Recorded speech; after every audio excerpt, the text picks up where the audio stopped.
Hey guys, Michael Haber here. Today we're talking about simple ways to build more time into your day that's spent on the ground. I mean that literally, because most of the clients we work with, most of us in general, spend our day in a seated position. I think we all kind of know what that looks like, and unfortunately what that feels like, but if I'm on the ground, essentially if I'm in a seated position here, it would look like I'm constantly jamming my hip up like so.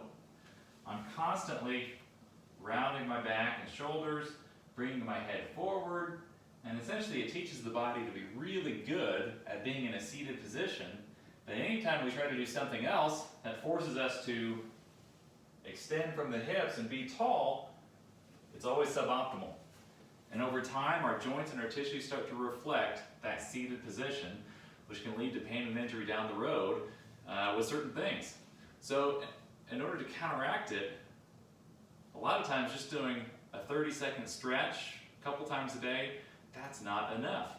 So we want to find ways to retrain our environment that forces us to be on the ground more, that forces us to really use these natural positions of rest, that sometimes if we reintroduce them, they can feel very uncomfortable or feel like we're getting a big stretch because our bodies just aren't used to it. So a simple way to build that in is seeing if you can take chunks of your day that forces you to be on the ground. So if you're at work or if you're working from home on the computer, see if you can potentially use the coffee table as your workstation and position it so you can be in a deep kneeling position like so, whether it's with the feet pointed down or toes curled under. You could be in the deep kneeling position with both feet, or it can be deep half kneeling.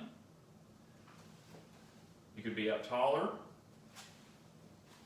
or tall kneeling. You could be in open half kneeling, or potentially open deep half kneeling. There are lots of variations here. My challenge to you is each day, see if you can build just a little bit longer of the amount of time you're on the ground. There are tons of ways that you can work on sitting on the ground, whether it's kneeling or sitting or some version, or just practicing for 5 minutes, trying to consistently get up and down from the ground. But regardless, work at it. And over time, as you introduce more variability of the different postures and positions your body has to master, the easier it will be to counteract the effects of that seated position. So give those a try. All right, guys. If you'd like to learn more about how I work with athletes, reach out to restorethrive.com or give us a call at 913-396-9726.